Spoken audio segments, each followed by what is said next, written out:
News 4 کے bureau chief شیخ یعقوب کی report کے مطابق خبر شامل کی جا رہی ہے۔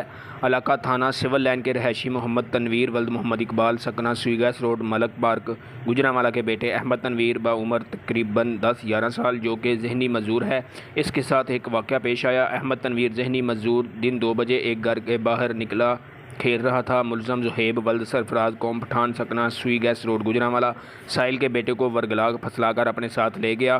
تھوڑی دیر بعد جب ساحل کا بیٹا ساحل کو گلی میں نظر نہ آیا تو ساحل نے اسی دوران اپنے بیٹے کی تلاش ادھر ادھر شروع کر دی۔ تلاش کرنے کے دوران ساحل کو اسد ولد اشرف قوم جٹ سکنہ باؤ ٹاؤن نزد گجر چوک نے بتایا کہ ان کا بیٹا زہیب نامی لڑکے کے ساتھ جا رہا تھا، جس کی تلاش میں ہم دونوں پٹرول پمپ کی طرف جا رہے تھے کہ ہمیں رونے کی آواز آئی۔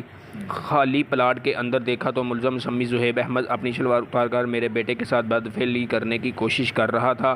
ساحل کا کہنا ہے کہ ملزم زہیب احمد نے ہمیں دیکھتے ہی دوڑ لگا دی اور میرا بیٹا ننگی حالت میں لیٹا ہوا تھا۔ ہم نے ملزم زہیب احمد کو پکڑنے کی کوشش کی لیکن وہ بھاگنے میں کامیاب ہو گیا۔ ساحل کا کہنا ہے کہ ملزم زہیب احمد نے میرے بیٹے کے ساتھ بدفعلی کی کوشش کر کے سخت زیادتی کی ہے۔ ساحل نے موقع پر civil line S H O Adnan Ijaz کو اطلاع دی۔ پولیس کی بھاری نفری موقع پر پہنچ گئی۔ S H O civil line Adnan Ahmed Ijaz نے بروقت کارروائی کرتے ہوئے ملزم زہیب احمد کے خلاف 1076/23 مقدمہ درج کر دیا۔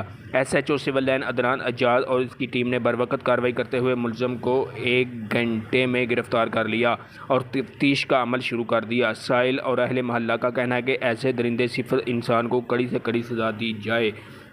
کیمرہ مین علی بٹ کے ساتھ شیخ یعقوب، نیوز 4 گوجرانوالہ۔